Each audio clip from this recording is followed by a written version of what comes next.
कांता चुड़ैल के पाद से पूरा जंगल परेशान हो गया था।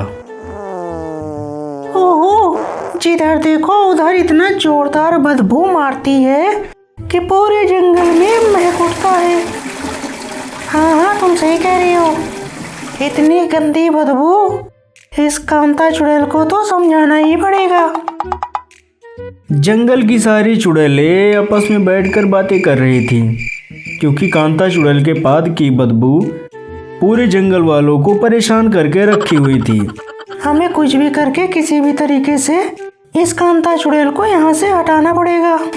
तभी सरकटी चुड़ैल कहती है, मैं एक तांत्रिक को जानती हूँ जो किसी भी तरह से इस कांता चुड़ैल की पाद को रोक सकता है। और फिर लंबी चोटी वाली चुड़ैल कहती है, ओह, मैं जानती हूँ एक ऐसे वैद्य को जिसकी एक गोली खाने से ही कांता चुड़ैल का पेट रुक जाएगा और फिर वह कभी भी पाद नहीं मार पाएगी। अरे इससे तो कांता चुड़ैल मर जाएगी। नहीं नहीं, ऐसा कुछ भी नहीं हो पाएगा। मैं बिल्कुल से जानता हूँ हमें किस तरीके से कांता चुड़ैल के पाद से निजात मारनी है। ओह, तुम सही कह रहे हो। बस हमें कांता चुड़ैल के पाद से निजात पानी है। अरे बिमला डायन, क्या तुम्हारे पास कोई और तरीका है? मैं एक तांत्रिक को जानती हूँ और मैं उसको कल सुबह लेकर के यहाँ आऊँगी। और फिर दूसरे दिन बिमला डायन उस तांत्रिक को लेकर के आती है।